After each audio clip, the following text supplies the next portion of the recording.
Hello, hello. I'll give people a couple minutes to trickle in.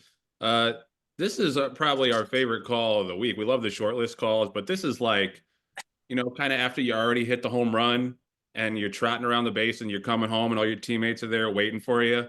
And they're just like, so excited all the success that you've had. This has been an unbelievable week for us. As you can see with the sweater on, I'm back home in New York, chilly New York. Bunch of my buddies on the screen here are back home as well. It was a super successful week in Ocala at the OBS March sale, joined by Terry Finley, David and Gordo, Jason Blewett, Tom Murphy, and Tom Bellhouse. So this is the wrap call. We're going to go over the horses that we bought, and amazingly, incredibly, thanks to your support, the partners' support, 3 of these horses have already sold out. The Mischief Colt that we bought is sold out. The Yaupon Colt and the Tiz the Law Colt are all sold out. We're going to talk about all of them because those of you who have jumped in, we're going to give you the insight of David and Terry and some of the rest of the team members on the horses that we bought. As of now, we have availability on the Charlatan Filly and a little bit on the Army Mule Filly. So I'd like to start by bringing in our fearless leader, Terry Finley, to talk about his thoughts on the sale overall and the horses we purchased and the support that we've gotten from the partners. Hey, Joe, thanks so much. So thank you for the team for joining us, and especially thank you to the partners. A very interesting week. You could dissect it all kinds of ways. I think for us as end users, it really doesn't matter the macro element of a sale like this. It's really about the horses we come away with, right? It's immaterial how many $1 million horses are sold, or the RNA rate, or the number of scratches.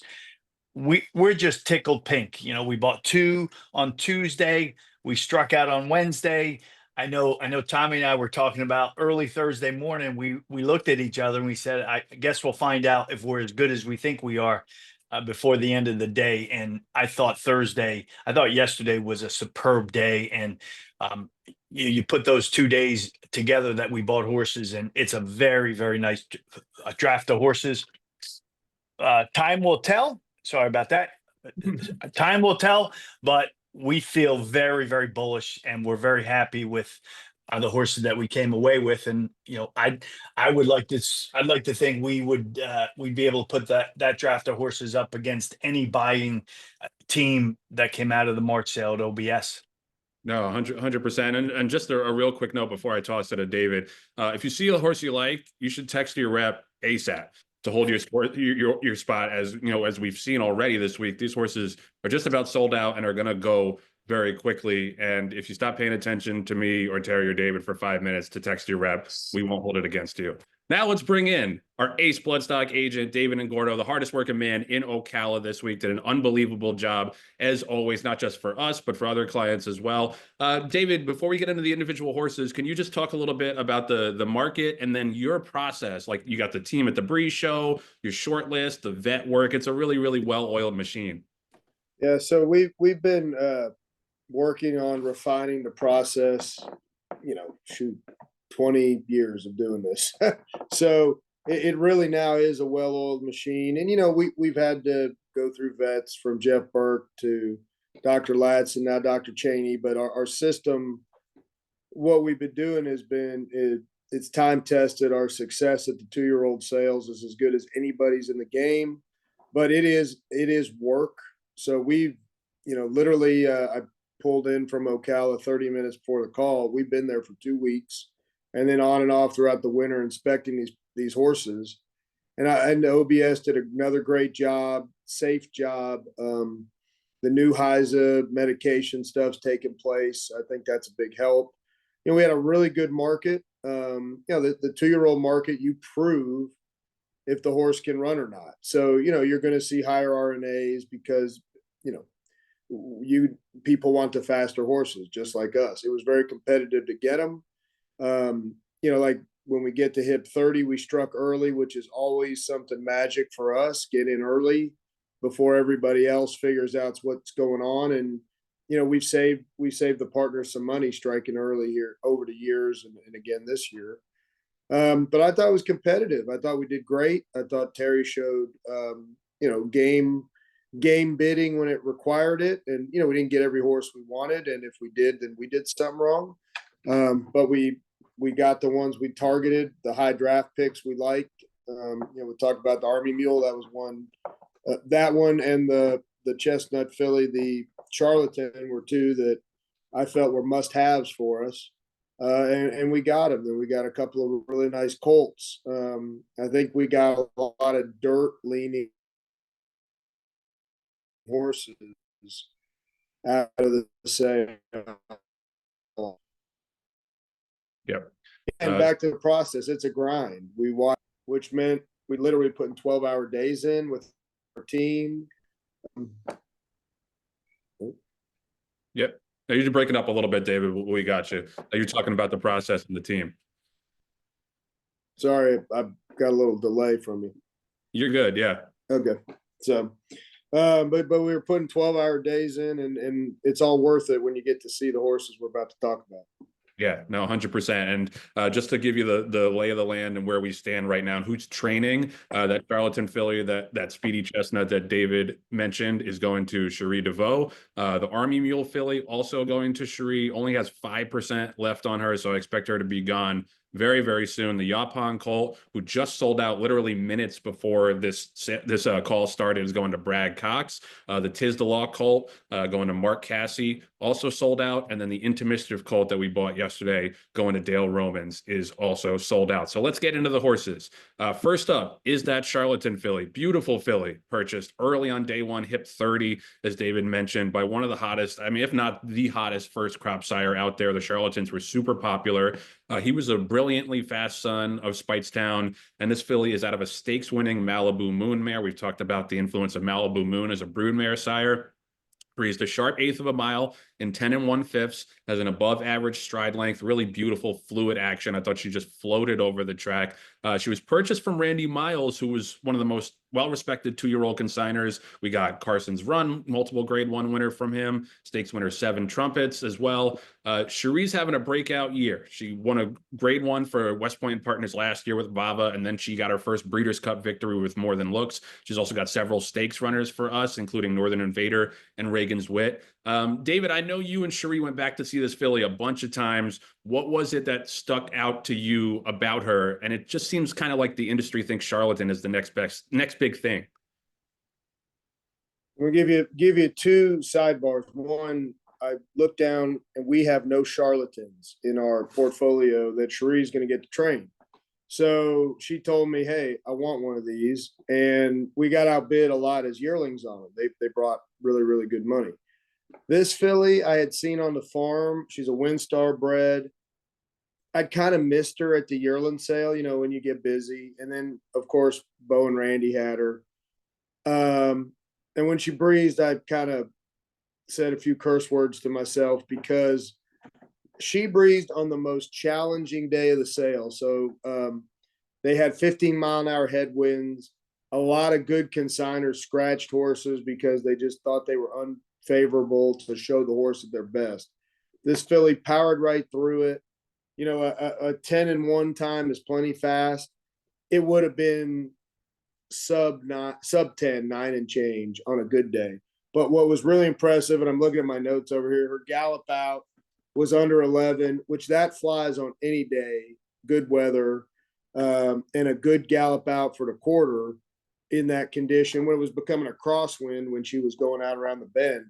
This filly overcame all kinds of trouble, with the weather, showed up, been vetted clean, didn't lose an ounce. I go back at night and I look around, they're eating, her attitude is good. And Cherie's like, this is my kind of horse.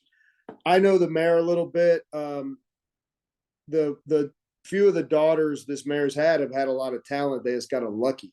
So I thought we got some value here because the brood mare is hidden. And that's another thing added into my equation. If this mare, like hip 40 brought more money, I like this filly better.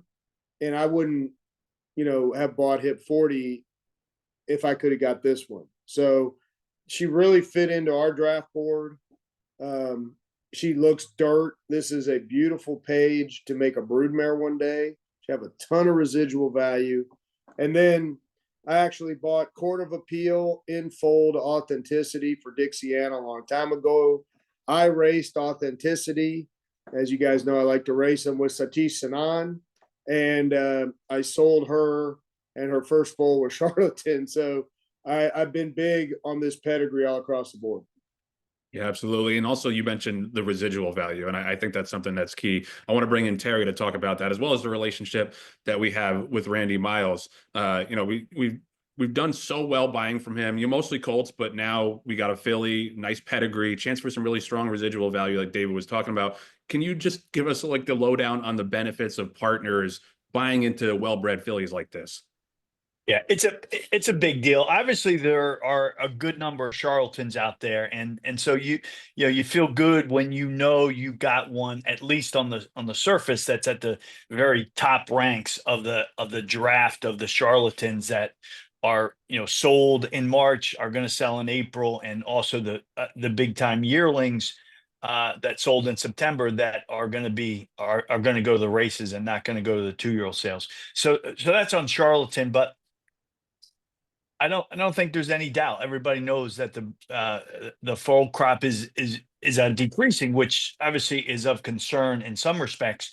But on the other hand, when you get a good filly that's got the pedigree and the athleticism and the physical, and you combine that with success on the racetrack, the future. I mean, these types of fillies that can really run and they get a shot to show it on the racetrack. I mean, they're going to be worth even more money as the business. I think we're pretty close to contracting to the fullest extent. We might go down a little bit more, but I think the baseline of the full crop is pretty solid. And yeah, I mean, right, you never go wrong with a good filly that looks like this, because people just go gaga when they go through the sale ring at some point in the future. Yeah, absolutely. We see it every year with some of our fillies and mares at the November breeding stock sales. We'll see it again later this year. So there's limited availability remaining on the Charlatan filly. Reminder, text your West Point rep, hold your spot in the partnership if you like her. Let's move on to the Army Mule filly. This was hip number 554. Another babe of a filly, honestly. David is on record saying she was his must-have of the third session of the sale. I was there. I heard it with my own ears. And another filly with a nice pedigree. She's by the really brilliantly fast Army Mule. I remember his 120 buyer in the Carter handicap. Half sister to Speedboat Beach, was a grade 1 winner. So already a grade 1 in that close first dam of the pedigree. Her dam is by the legendary stamina influence Pioneer of the Nile, obviously the sire of American Pharaoh. She is a beautiful physical specimen. She's got strength. She's got balance, the kind that I think you rarely see in 2-year-old fillies.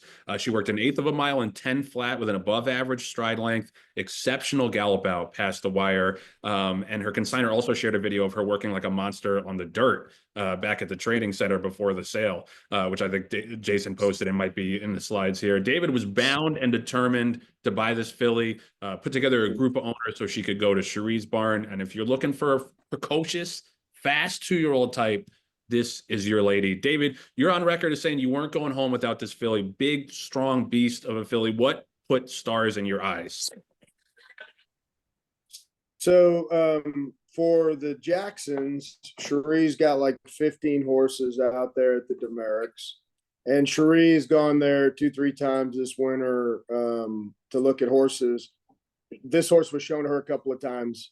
And she said, hey, she'll ask me stuff. When did this one breeze? How did it go? She does her own homework. And she asked me about this horse. I said, it's funny you say that. I give her a big star. And she says, well, our anniversary is coming up, so you know what I want. So I was like, got it. So on top of it, so she has a type of horse she likes, as do I, and pedigree things that she likes. She's had a stakes winner and a graded stakes winner by Pioneer of the Nile. So she loves him in any pedigree, even as a broodmare sire. And this, if you go looking at her shed row, this filly has that Vava head, pretty head, shoulder, body, a little taller, a little leggier, that I think she'll be precocious. I think she could be like a Saratoga 2-year-old, but I don't think she's going to be limited. And I don't think we can't see her down the line in the Oaks Preps next year and in those kind of races. So it's a dirt family, as you notice. She's a half to a grade 1 winner. There's some baked in pedigree value there right away. And this a nice Claiborne family. There's a stamina influence down there with broad brush. But in my book, I've got dirt, high quality. Speedboat Beach, that's a good grade 1. We all know the Malibu. Amy's Den was a really talented runner. Those are Oaks preps at Oaklawn that she's placed in. I've got another mare from this family. I think it's a Gage Hill mare we bought in. This is a family I love, and old Claiborne family. So with the physical and the pedigree, I just had to have it. And, we're going to keep a piece and race her as well as the earlier filly. You guys know I like to race. So I'm going to be in on both of these. And I think they have bright futures. Yeah, 2 potential Oaks fillies. Terry, you wanted to chime in on her as well. Yeah, I'll second David. Like, just a great physical, and this stallion is very, very intriguing to me. We were one of the ones that brought the Violas into the business back in 2011, and I remember I was in Ireland in what I think it must have been 2015 when Vinny was at the Timonium sale. And he ended up spending like 875,000 for a Frisian Fire, who turned out to be Army Mule. But he was obviously has all the parts. He had the extreme talent, but they're up against it when these kind of horses go to Kentucky and they're competing for the mares, and they're competing to be successful on the racetrack against the likes of Curlin and Into Mischief and all those other top standings. But this dude has just, at every turn, he just steps up and he says, you need to pay attention to me. I look at him like that. And the good thing is he's had some really nice horses, right? And the better mares and the books that have the better mares are coming. And I don't think he would have had a chance to cover this kind of mare in his younger years. I think we're going to see more and more of the Army Mules, as indicated by the horse that St. Elias bought at the March sale for 900 and I think it was 75,000, an Army Mule Colt. So I really, really like this sire. I think he's going to be around, and I think it's only a matter of time before he gets the big one. And I think this filly could be in the running for the big one. Yeah, no, totally agree. And he's had good numbers. He's got 15 stakes winners from only 150 starters so far. Now, it's a limited sample size, but you don't see that many sires who have 10% stakes winners rather to starters. So I think that's huge, and that's a great point by Terry. So those are the 2 with availability. There's only 1 unit remaining of the Army Mule filly. So again, like, if you like her, you got to act now and text your rep. Next up, we will get to the sold out horses. First up, the Yaupon Colt yesterday. So this was the most expensive horse we bought, but he's been popular, as you would imagine. Just an absolute powerhouse. Charlatan and Yaupon really were the talk of the town when it comes to first crop sires. The Yaupon sold extremely well as yearlings, and then he came back and rang the bell again several times in his first 2-year-old sale of the season. We teamed up with Spendthrift Farm, the sharpest buyers in the entire business, and also one of Brad Cox's owners, who this horse is going to secure this dynamite individual late in the day on the last day of the sale. And his work was just a thing of beauty. Quarter mile, near bullet, 20 3/5 seconds under pretty much, as you can see, virtually no urging from the rider. He's a grandson of Uncle Mo. This colt is expected to be super precocious and fast. And don't be surprised if the Yaupon 2-year-olds are running off the screen left and right this summer at Saratoga and Del Mar, the kind of the way that we saw the Vacomas do last year.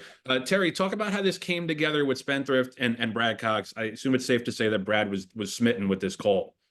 Yeah, he was overall, Joe. And it's funny. David and I were talking, and right after we bought this colt, and he said, it just goes to show you got to show up and you got to be there. Like, this thing came together very late in the sale, or actually close to the time that this colt went through the ring.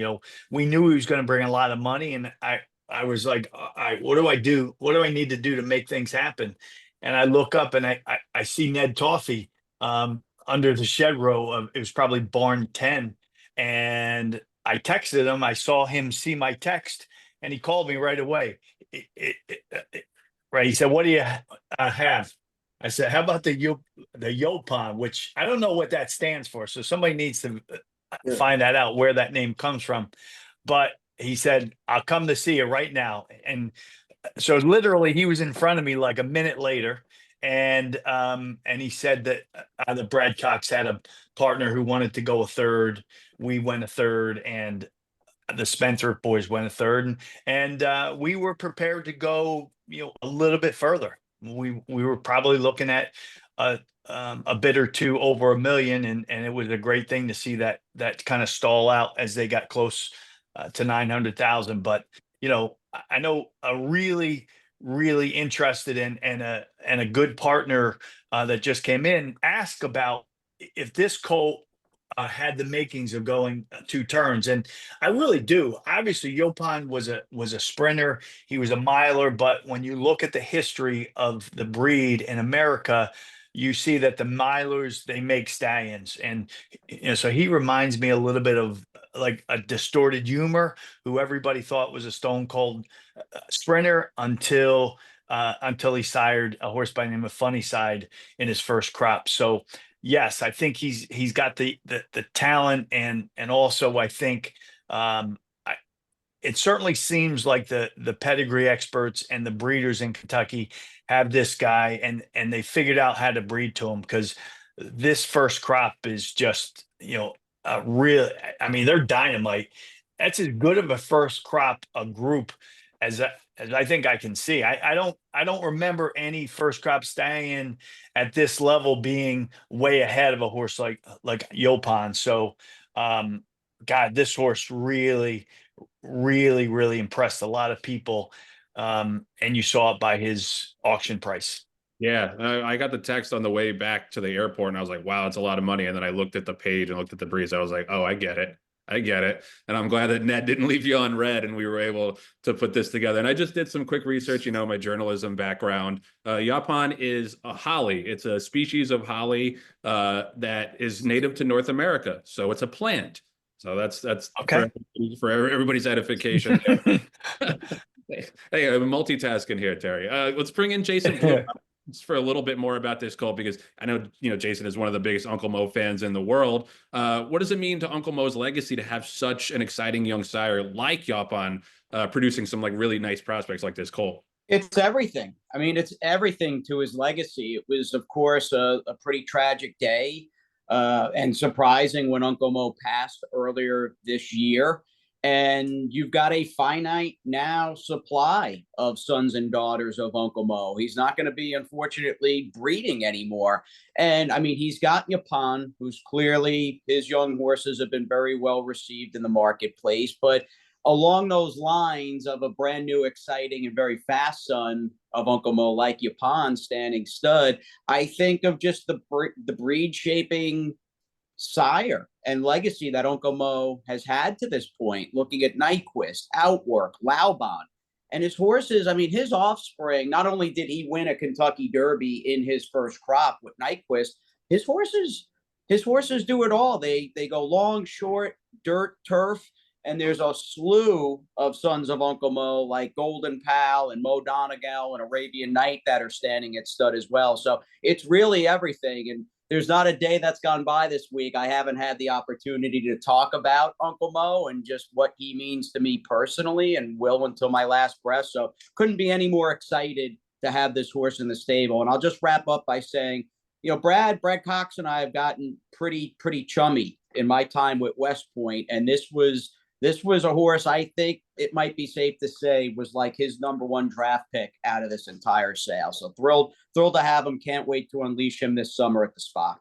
Yeah, no, congratulations to all the folks who got in on him before he sold out. Let's move on to the Tiz the Law Colt. This was our second purchase on day one. This was hip number 70. You remember me waxing poetic about how I wanted a Tiz the Law, and here he comes. one of the most impressive physicals, I think, of the entire sale. He's obviously, he's been very popular. He sold out. He was Tiz the Law, I remember, is a tremendously talented son of Constitution, who also was a really precocious 2-year-old for a barn in Barclay Tag that doesn't really crank them to win up at Saratoga in the summer necessarily. You got to be a real good one, and he obviously proved that later on, going on a tear as a 3-year-old. He won the Holy Bull, Florida Derby, the Belmont, and I think one of the most impressive Travers performances that I've ever seen. And then obviously he ran second in the Kentucky Derby. The horse is going to Mark Cassie, trainer of countless Grade 1 winners, dual Hall of Famer, and obviously in our shed row with Mark is Kentucky Derby hopeful Stan Man.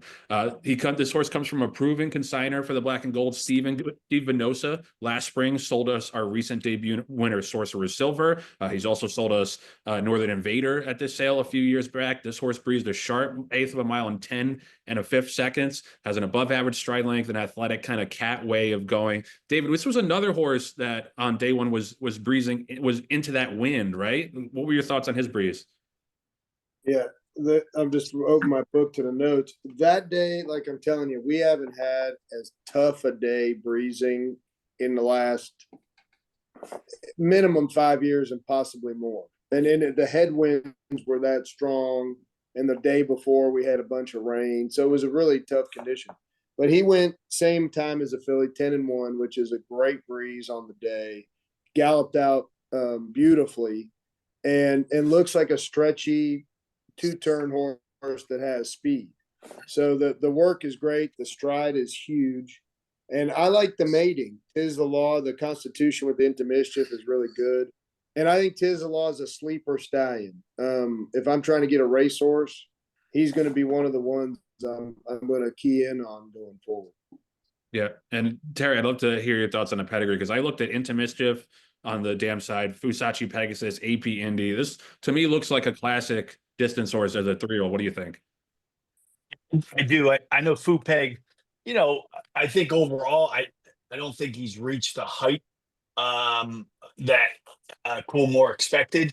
But it's interesting because those horses that don't quite get it as sires, all of a sudden they become broodmare sires and they really start to make a stamp on the breed. And I think you're seeing that, right? He had the ability to go long, he had the brilliance. And he's got a lot of mares that are now of the age they're producing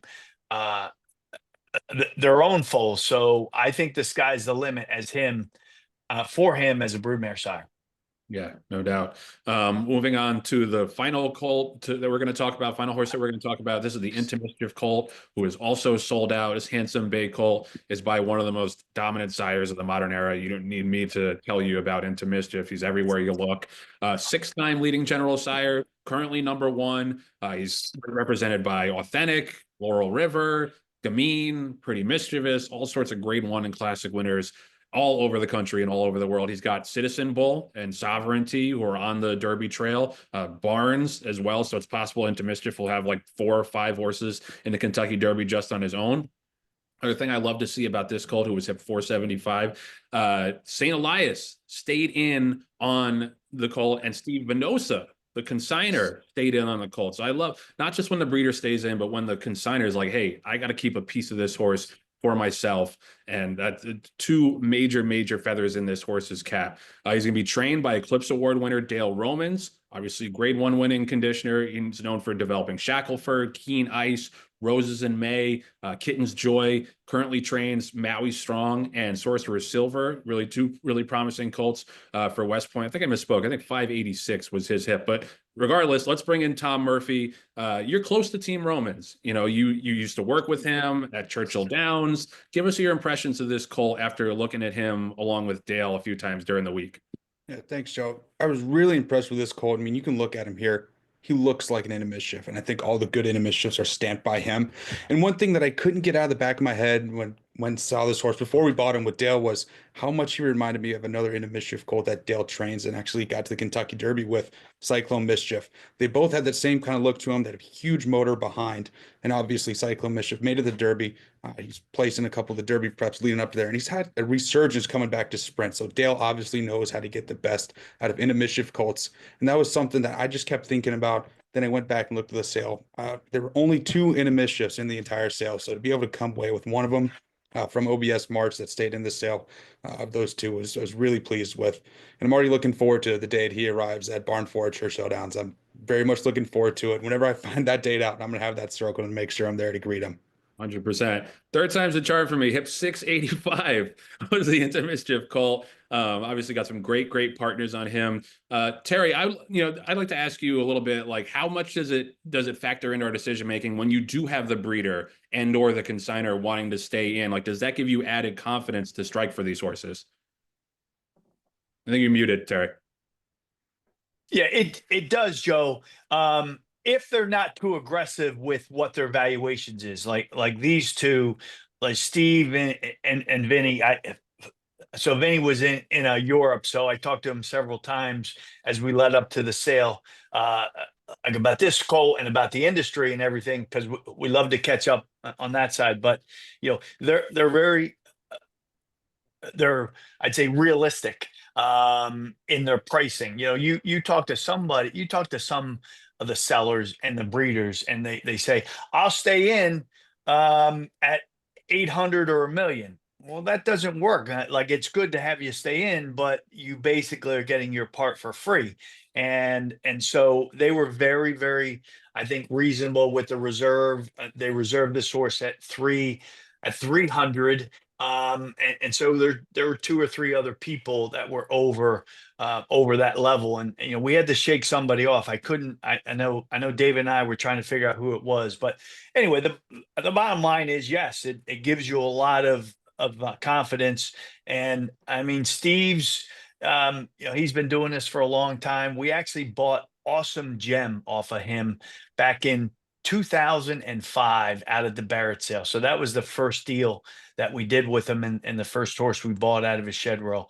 And you talk to anybody that buys 2-year-olds, Steve Venosa is a seller that leaves a lot of meat on the bone year after year after year. And, he looks in the eye and he tells you, I really like this colt. I like him enough where I'm going to stay in. And he did. He's going to put his money up, and he's going to have an equity stake in this colt. So anyway, look, you have the best stallion.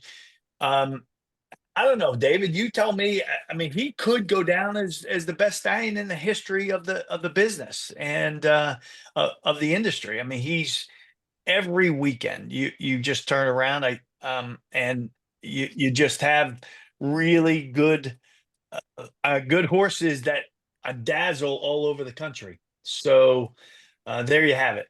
We really like Into Mischief, and we're big fans of this colt and the breeder, certainly.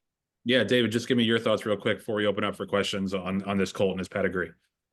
So Into Mischief is in modern times, and therefore that might make him an all-time great.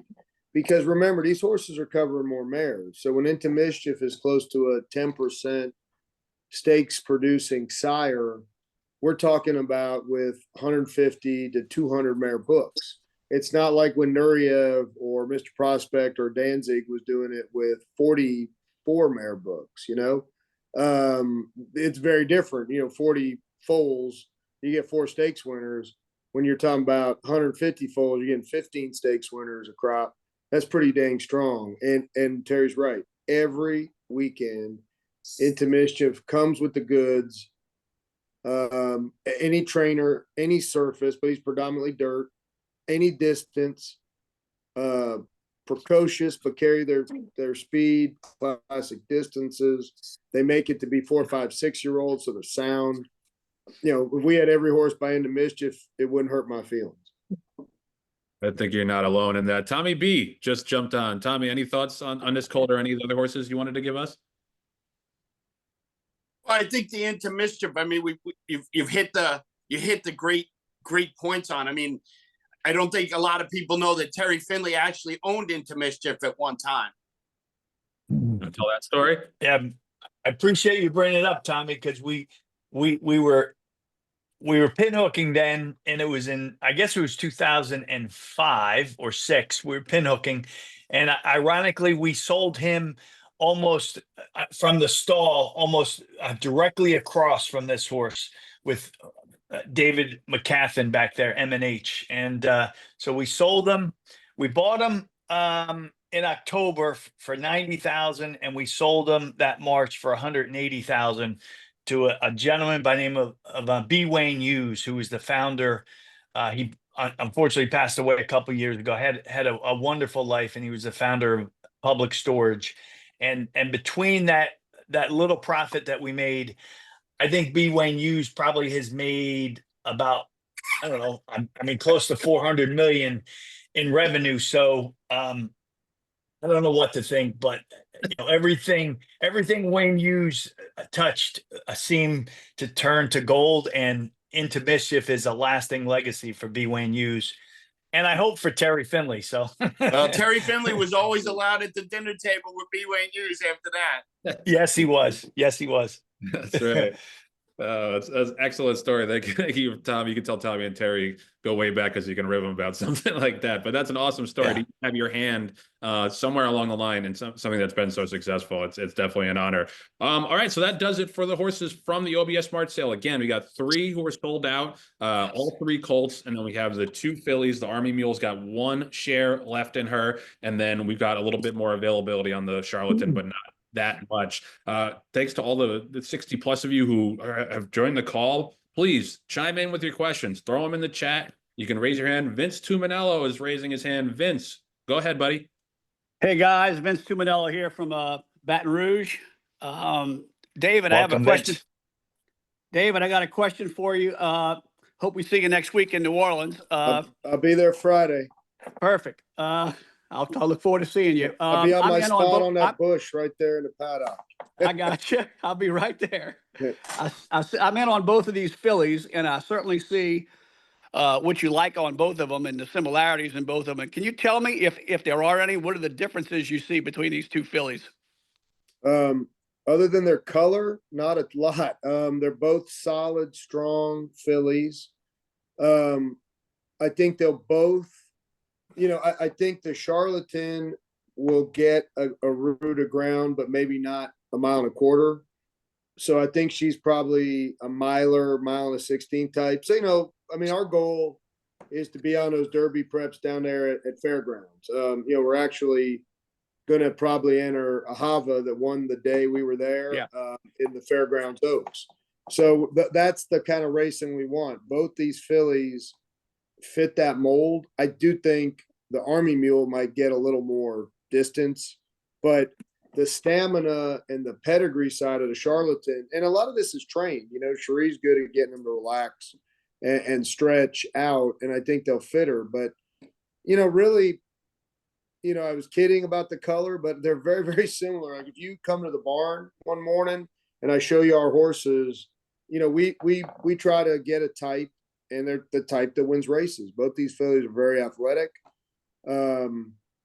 I think they're predominantly dirt. I don't see them looking down next year and being turf horses. Other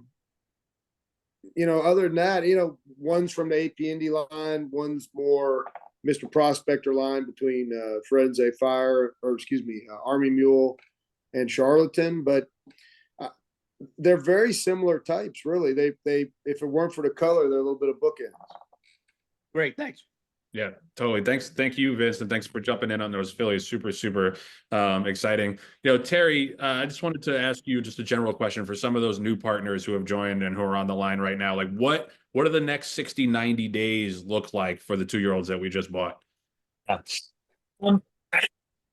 They'll obviously we'll take our foot off the pedal a little bit, Joe, but I got a text from Mark Cassidy today. So he trained the Tiz the Law at his training center in Ocala. He sent me is it a meme or a mime of a Ferrari? And he said, this horse is a Ferrari. So Wow. that was a good text to wake up to. But look, one thing we don't do is we just don't stop on them unless they need to be stopped on. It doesn't appear anybody's going to be needed to stop on, but those we'll send them a good number of them back to Eisman. Dr. Eisman. And so whatever training center that they go back to, they'll take it easy. They'll deaccelerate a little bit, but they'll keep the weight on their back, and they'll keep them going to the racetrack. They just won't do a whole lot over the next couple weeks, and then they'll start to pick up the intensity. But every one of them is treated as an individual, and that's the key. You know, there's no blanket system. You do this when you have any horse come out of the 2 years old. That's not the way they do it. So, you know, I'd be, you know, we check to see if they buck their shin, or they have bucked their shins, and it presents itself for the next couple weeks, but it doesn't look like, you know, we have any big problems. So, you know, we'll just let them tell us. You know, that's what everybody talks about. You let the horses, right, take you to the Derby, and you let the horses take you to the racetrack and to their trainers, and you know, to get their career started. So that's really the outlook of what you do with horses after they come away from the sale, Joe. Yeah, no, that's a great summary. Drew Christensen's asking if the partners get access to the True Nicks reports. I know we put the ratings up on the website. I gotta ask Jeff Lowe about that if we have access to the full reports.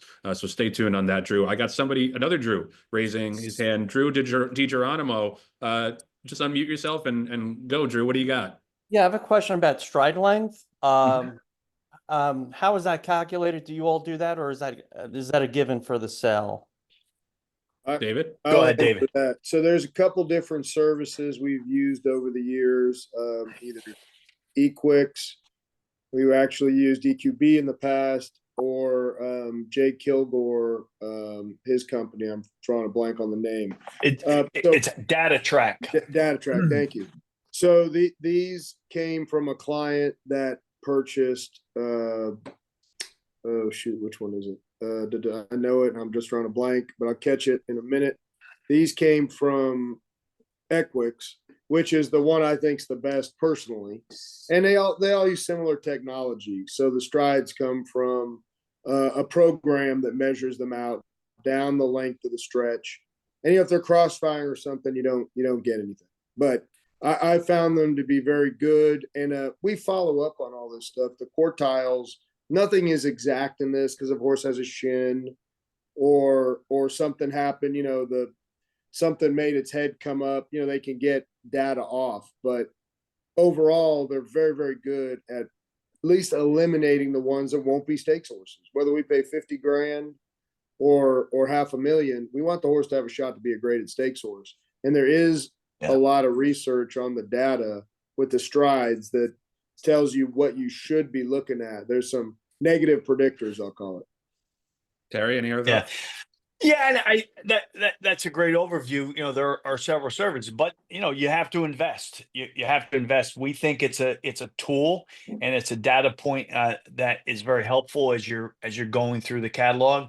You know, I think the other thing is you learn about the consigners and especially the breeze riders. You know, sometimes there are breeze riders that have a tendency to really wait until they get to the 8th pole, and then they're all out, and the horses scramble for say 100 yards, and they're scrambling, and they don't really have the good rhythm that they end up having if they ever get into a good rhythm, you know, because they could be on the wrong lead. So if they're scrambling and then they're on the wrong lead, they might work, you know, fairly quickly or quickly, but they just don't look good doing it. And there are some times where you shouldn't penalize a horse because it's just the way they set up. There are other consigners that let the horses get a running start at the 8th pole. They come out, they might not work as quickly, but they come out and they're well within themselves, and they very much, you know, they very quickly get their balance, and they tend to gallop out better. So you really have to know the players, and you have to know, especially the exercise riders, breeze riders are very, very important. You think about all the investment that the consigners and the pinhookers have, and all the time and money they put in. And if they need a good breeze rider, and some of them are definitely better than others. So you have to work that into your equation. You know, sometimes a poor breeze rider will cost a horse a tick or two, but that works in our favor, and we have a good handle of all the players that participate at these 2-year-old sales. Yeah. Thank you. Yeah, no, great answer. Great question, Drew. I got a question from Mike Hennessy about, can you comment on the Instagram Philly? So for those who don't know, we re-released, had a share or two open up of the New York bred Instagram Philly that we bought from last summer in the New York bred sale at Saratoga. And credit to our partners, she sold out pretty much as soon as we released her. So thank you guys for jumping in. I know, Mike, you're a newer partner, so welcome to the family. Tom Bellhouse, I would love to have your input on this New York bred Philly. You're obviously up at Saratoga every summer. You're pretty close with the Weaver barn. Can you give Mike some thoughts on that Philly, who also has a name, by the way, Careless Whisper? And it wasn't easy getting that name. It wasn't. We fought Jockey Club, and our partner Jim Politano on the horse went to the wall to get Careless Whisper. Exciting filly. We purchased her at the phasing sale last summer. Just a big, beautiful filly. Took a little while to come around, and she's been down at Doc Eisman, and I know David's seen her a bunch of times, but she was just a physical specimen at the sale. I mean, she was a big girl, and watching her develop, she really moved through the paces quicker than we anticipated. And the fact that, she'll be in one of the first groups, hopefully, when George comes north to Saratoga. So it's an exciting time, and nothing better than having a good New York bred, especially as we head to Saratoga. Yeah, I'm tickled to have so many good New York breds in the stable, and it's awesome to have her in particular. Instagram is by who? Into Mischief. I can't get rid of this one. Absolutely. All right. Question from Drew Christian. He said, of the 53 hips that ended up on West Point's 3-day shortlist, is there a post report on why some were not bid on? Is there a cap of total horses looking to be purchased, or a dollar amount? I think we can answer that question just generally, without looking at the individual list. David, I would love to get your insight on this, and why certain horses might fall off the short list at a late, at a late stage. So I love analogies, right? and everybody knows I like to eat, and I own an Italian restaurant. You can give me the recipe at Frank and Dino's to make one of the dishes, and it won't taste the same. Why? Because the chefs there have a feel on how to do it. So we have our formula we talked about on how we work the sale, what we do, how we get to short list, the vetting, all that goes into it. And sometime in the back ring, we're looking at a horse. You go, you know what? I don't like this horse. He's off. And it's as I'll call it unscientific as that. So we're there each day. Any of the partners been there, they see our little base up in the back of the bar area where we sit. We go over the horses. There'll be some I'll say, Terry will look and he'll go, I really like that one. And I'll tell him, I don't know. Let's put it on the vet list and see. It jumps through the hoop. And then it comes in the back. You're like, dang, this horse just blew up. He announced himself. And you go, wow. Or it goes the other way. We love this horse. And in the back, you see him with other horses. It's like he shrunk. And they just don't have it. And so that's part of it. Part of it is somebody will come up and say, listen, we've got $1 million for this horse. We're going to bid. And you go, screw it. We're not going to get in your way. And they owe you one. And then the next time around, when you walk up, and it's a gentleman's, agreement. Hey, Mr. Smith, remember that last time we stayed off? Yeah. Okay, guys, go ahead. And there's a lot of those things that go into it.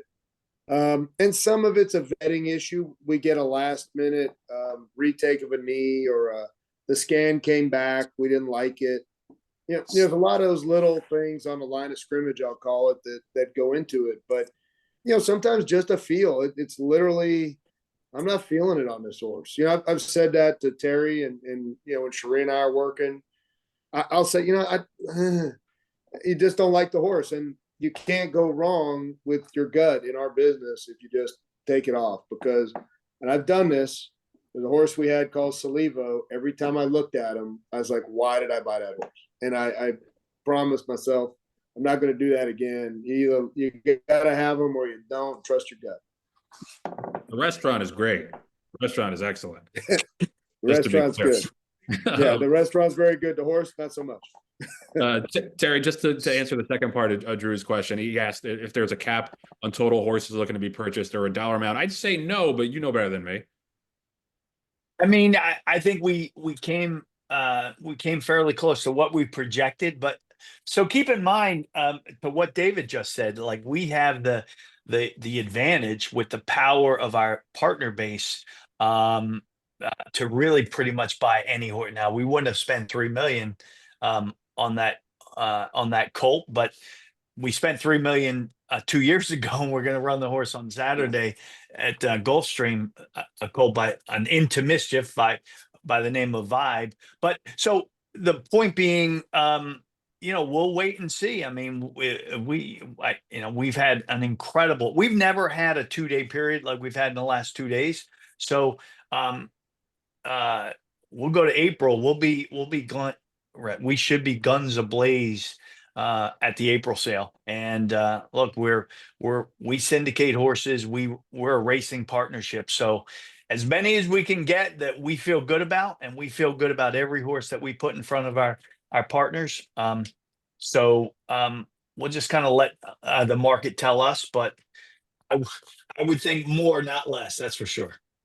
Yeah, no, totally. And it also like depends on the partner support, and the partner support so far has been overwhelming. You know, as we said, we had 3 horses sell out, one very close to sell out, one not far behind that. So that's the biggest thing is that we have our partners behind us, and they have that trust in us that we're buying good horses. And there's no 2 people on the planet I would trust more in that regard than David and Gordo and Terry Finley.